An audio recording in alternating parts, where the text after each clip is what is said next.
Good evening, and welcome to the Hatfields and McCoys Radio Hour, presented by Theater West Virginia, bringing our state the finest in outdoor drama since 1961, and the finest in historical radio drama since 2020.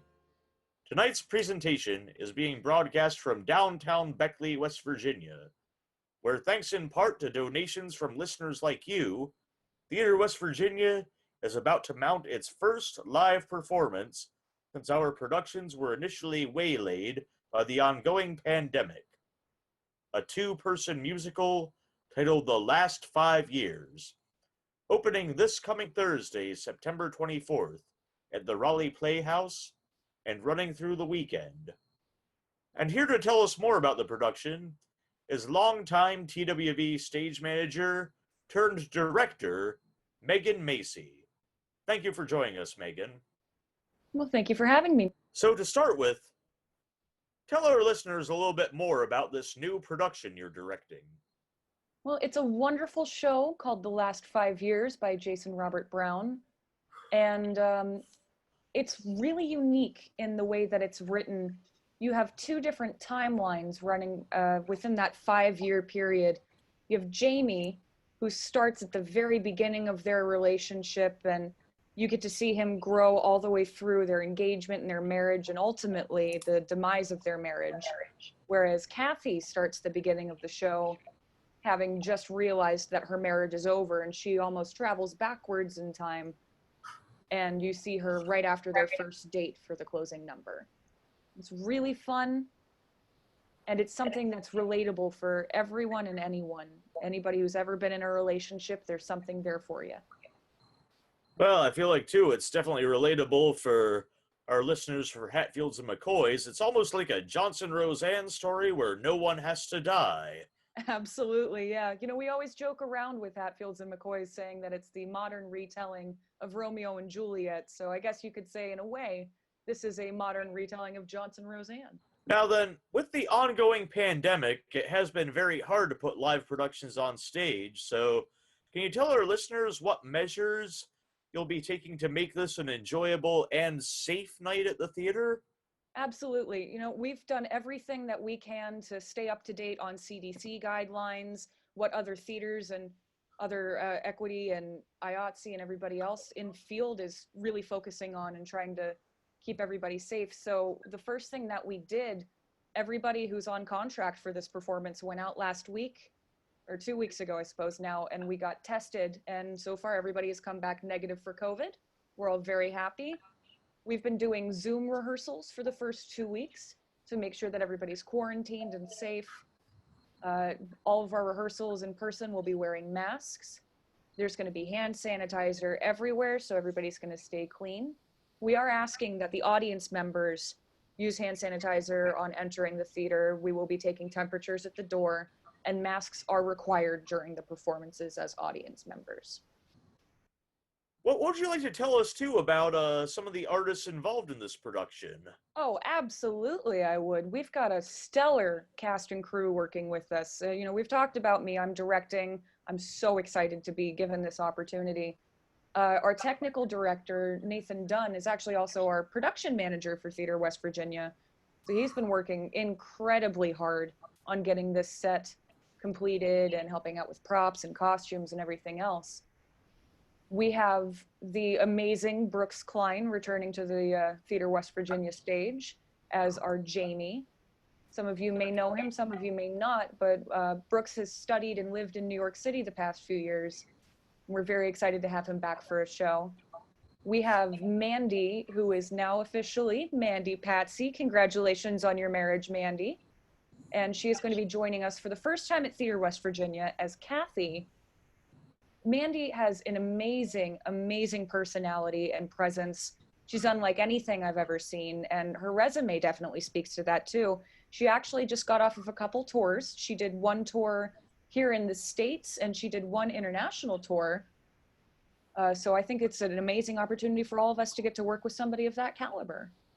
And last but certainly not least, our music director, Chad Grubb. This is the part where I say he's my brother and I love him. Hi, Chad. He is going to be music directing for us, and he has had probably the hardest job out of anyone with this production, figuring out how to teach music, not only from a distance of here to Pittsburgh, but figuring out how to do it all online with delays in Zoom calls and all kinds of technical craziness. So big claps and applause to Chad for that. Oh, it sounds absolutely wonderful. Yes, TWV audiences might remember too. Chad also music directed our production of Footloose in 2017, and of course, listeners of this show remember Brooks Cline as Jim McCoy. And yes, we're very excited to have Mandy on board too. It's truly speaks well of the caliber of production we're having to have someone like her on board. So, finally, Megan, is there anything else you'd like to share with our listeners as far as why they should come out next weekend to see The Last 5 Years?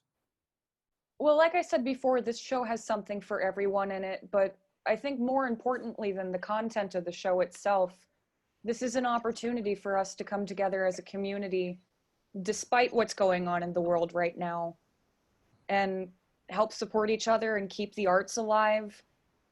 And that's all we wanted to do. We wanted to make sure that there was still culture that's accessible to people in the area. And as scary as these times are, we are trying our best to make it as safe as possible so everybody can come out and enjoy not being in their living rooms for a couple hours. And the only other thing I would have to say is if anybody's interested, we do have a matinee performance on Sunday the 27th at 3 p.m. Right after that, we're going to have a talk back with the cast and crew about the process of putting everything on during COVID, any questions you might have for the actors or anybody else about what it was like to put this show on. And we will have another performance, our closing night performance, that night at 7 as well. Wonderful. Well, thank you again for joining us, Megan, and for all the work you and your cast and crew have put into what is sure to be an amazing production. Once again, The Last 5 Years runs September 24th through 27th at the Raleigh Playhouse in downtown Beckley. We invite you once again to visit theaterwestvirginia.org for more information, or facebook.com/theaterwv to make a tax-deductible donation to keep the arts alive in Southern West Virginia. With that, Megan, would you like to lead us into this week's program? I would be honored. And now, ladies and gentlemen, without any further ado, please sit back and enjoy the Hatfields and McCoys.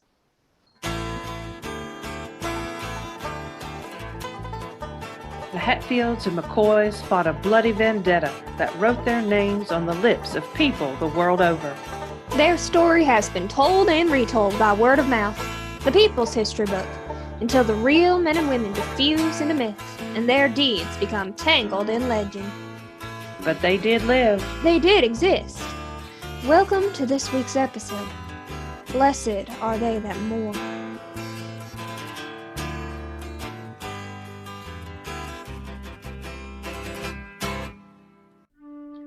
On August 8th, 1882, the death rattles of Ellis and Hatfield floated lazily on the mountain air along the West Virginia side of the Tug River. An hour later, from a grove of pawpaw trees on the Kentucky side of the river, 24 gunshots rang out as Devil Anse Hatfield, after years of trying to mitigate the ill will between the two families, took bloody revenge on the McCoys for the senseless murder of his brother.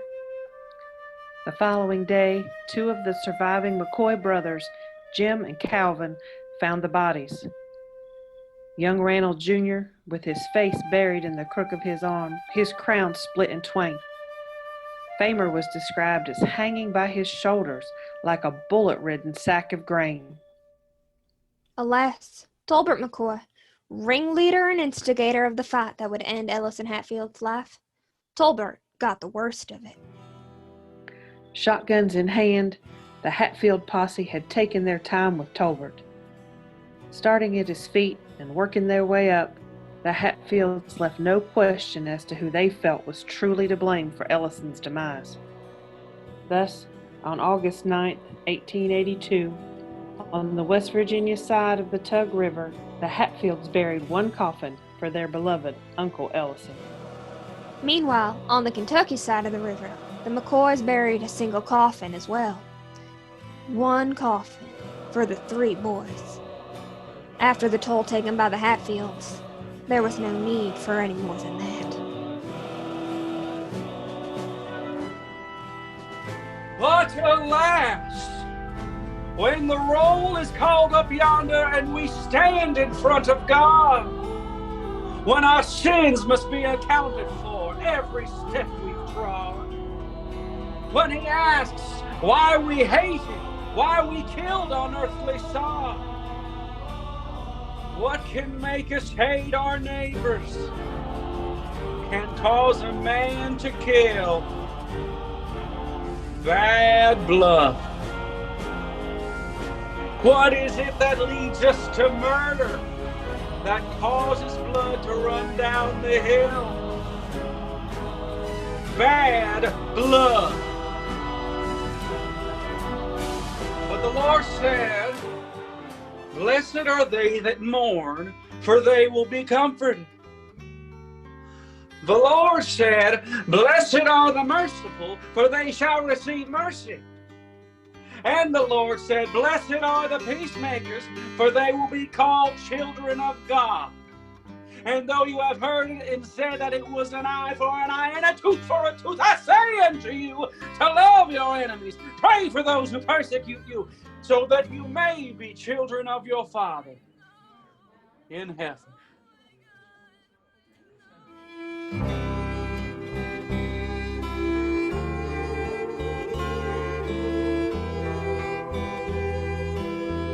As the mournful wails of Hatfield and McCoy alike faded into the Tug Valley twilight, an entirely different scream was heard from a cabin in Stringtown, Kentucky. Not one of mourning, but one of a new life being brought into the world. Or so we hoped.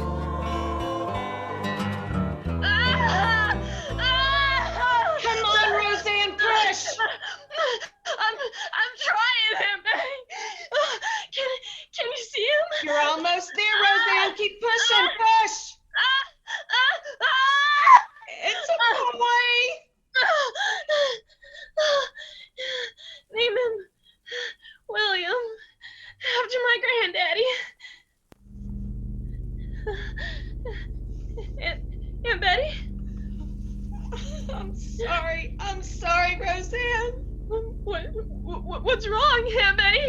Why isn't my baby crying? Can't I hold him? Please, Aunt Betty. Josephine, go fetch a doctor and quick. Yes, Aunt Betty. Wait, Josephine. Please, Aunt Betty, can't you just... Doctor can't do nothing, Aunt Betty. You know that. Please, just let her hold him once. Please, Aunt Betty. Oh God, I'm sorry, Roseanne, but your son, William. I'm sorry, but William was stillborn. Here, you can hold him, Roseanne. I'm so sorry. No. Oh God. I wish there was something more I could say, Roseanne. We tried. Please, God, we tried. Is there anything we can do? Just please, Josephine, go find John's.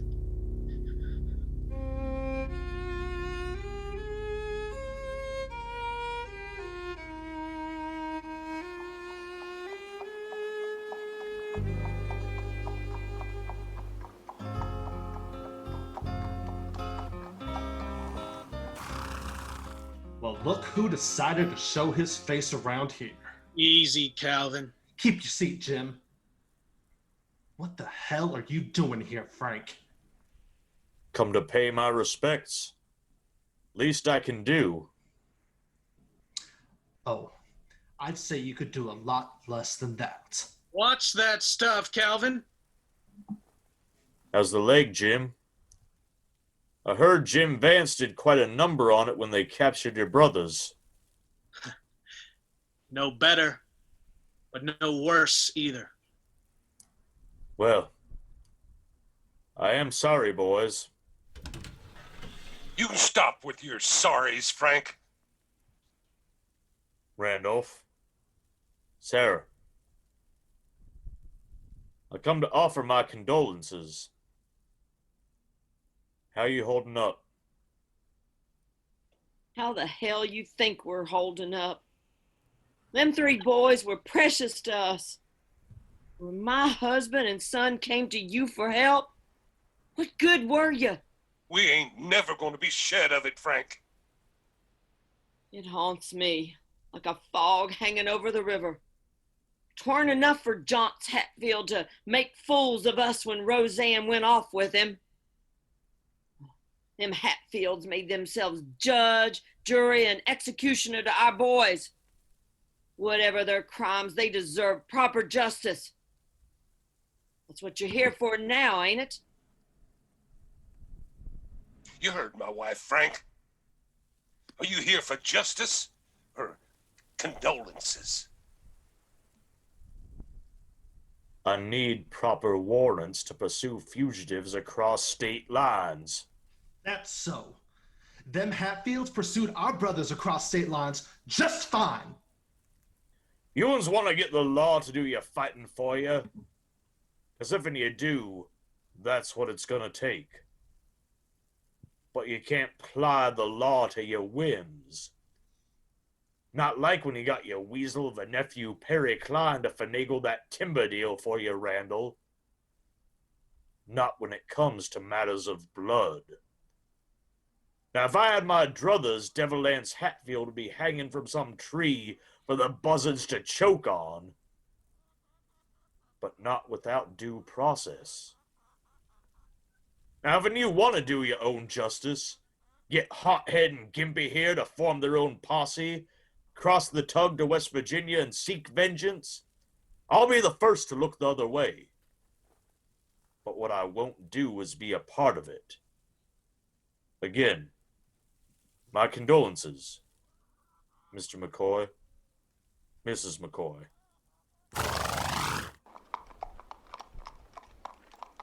Frank? Randall? Get the warrants. Whatever you do, just keep the heat on them Hatfields.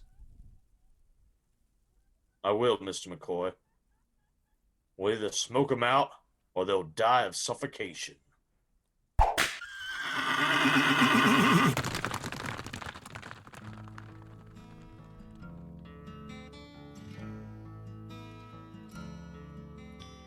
Thanks for coming with me, Alifair. There's John's place up ahead. What do you reckon we tell him? Lord if I know, Josephine. Maybe to stop shacking up with our cousin Nancy while Roseanne's carrying his child for a start. Alifair? What? You know it's true. See? There she is now. Leave it be, Alifair. Can I help you, ladies? Tain't no need, Nancy. Nice to see you again, cousin. Where's John's? Inside, making himself decent. You gals got nerve showing up here unannounced. You got a nerve yourself being here in the first place. Ain't you got no sense? That's so, Alifair. Maybe you're a bit slow there, but in case you can't tell, John's is done with Roseanne. Has been for a while now. That's a lie, Nancy. Roseanne needs him right now. Where is he? Stop it, Alifair. No, Josephine. You best listen to your sister, Alifair. You were with her when it happened, Josephine. He has to know. Jaunt! Know what? Alifair? Josephine. What are you uns doing here? Roseanne sent us for you. She had the baby. She did? Does that mean... So I'm a daddy now? No, John. I'm sorry, but no. As if you could have been anyway. The baby? William, she was gonna name him. Your baby was stillborn. I'm sorry, Johns. He was He was what? You gotta come with us. Now, Johns, for once in your life, be better. Yes, I'm coming. Johns, What, Nancy? I can't believe you ain't told her yet. Told her what? We ain't got time for such as that. Go.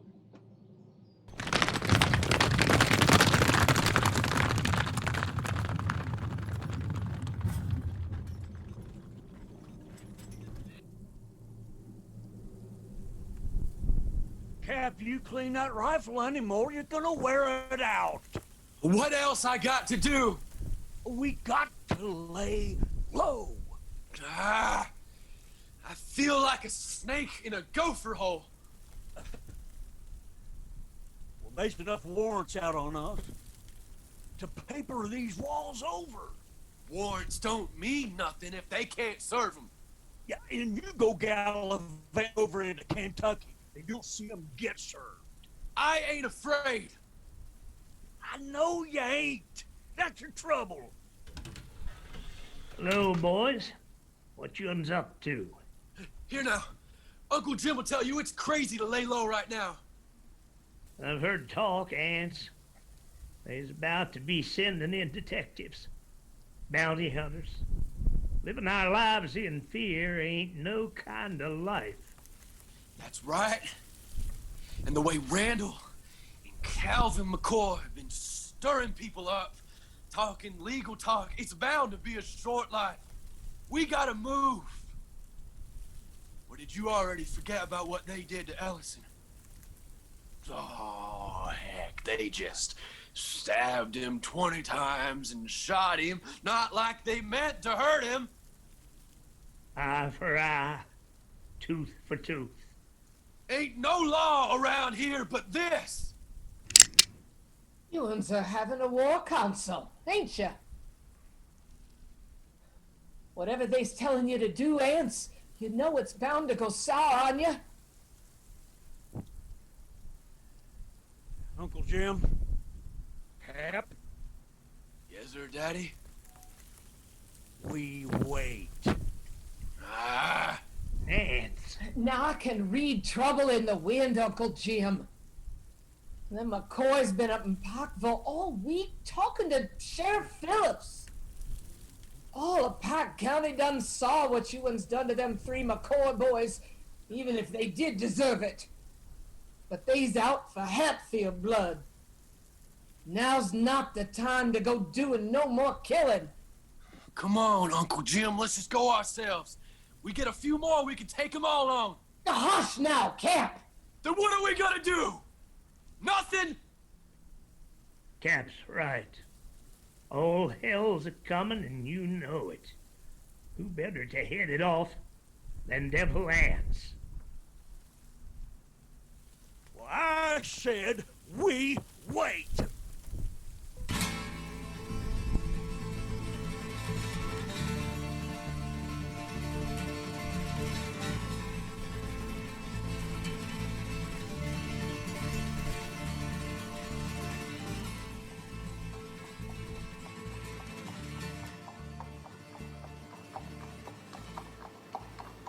Roseanne, I'm sorry there had to be a day like today. I am too, Johns. Baby must have come too early on account of my measles. Leastways, you oughtn't be here. They're liable to kill you for coming here at a time like this. Here now, Roseanne. I stand by what's mine. I'm right where I need to be. William wouldn't have been happy nohow. Not having no daddy. William? Yeah. He would so, Roseanne. Our baby would have had a daddy. Heck, I'd have taken him right up there on the horse with me, riding in the county seat of Logan and everybody a-hollering, "Woo-wee." Just stop it, Johns. It don't matter none. Our baby is dead now. And I'm sorry, But even if he had a daddy, I know I never would have had a husband. I knew it from the start. You weren't ever gonna marry me, Johns. I would so now. I would have. Roseanne, ain't no woman ever struck me down like you. Not even Nancy? I know you've been living with her, Johns. Have been for some time now. All while I was sick and carrying your child? Hell, even after I rode 10 miles to fetch your daddy when my brothers was gonna kill you. And you were with her the whole time.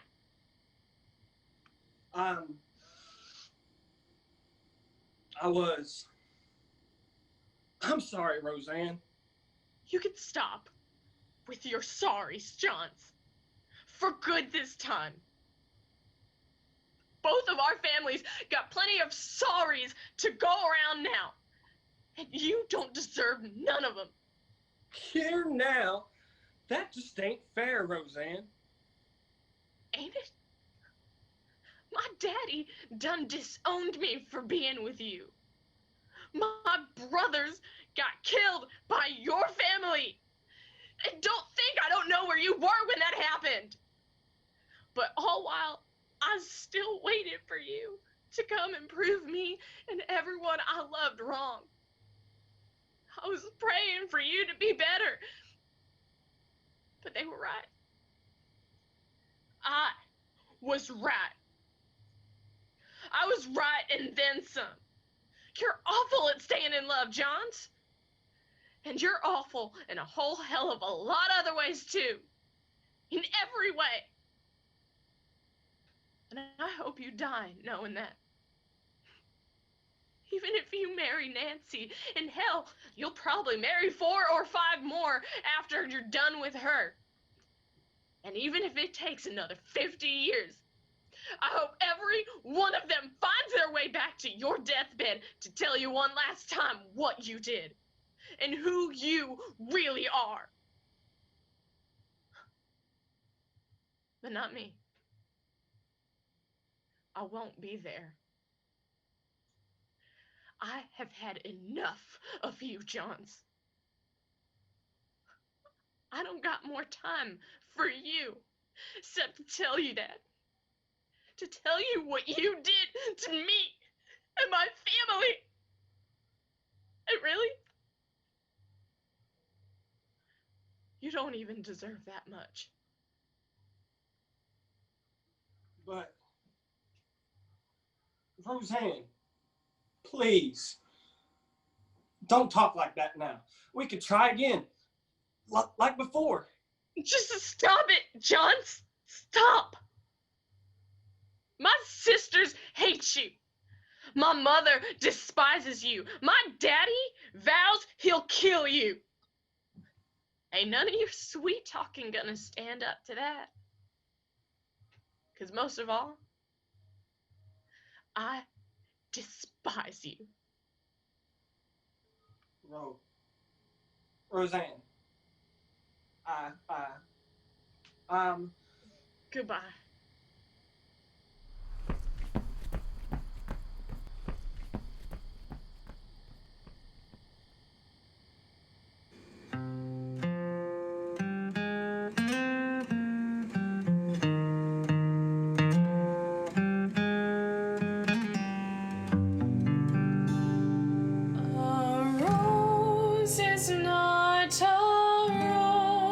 Anymore. A briar is not a briar. Love is not a flame anymore. And a flame is not a fire. A song is not a song today. The death bell is no bell. Heaven no longer paradise. So I hope I go to hell.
rose is not a rose for me, and a briar is not a briar. And I know I can search through the heavens above, and there won't be a love for me. So I'll go to the banks of a lonesome creek and ponder life without joy. And if time is kind, maybe I can forget John's Hatfield and Roseanne McCoy. John's Hatfield and Roseanne McCoy.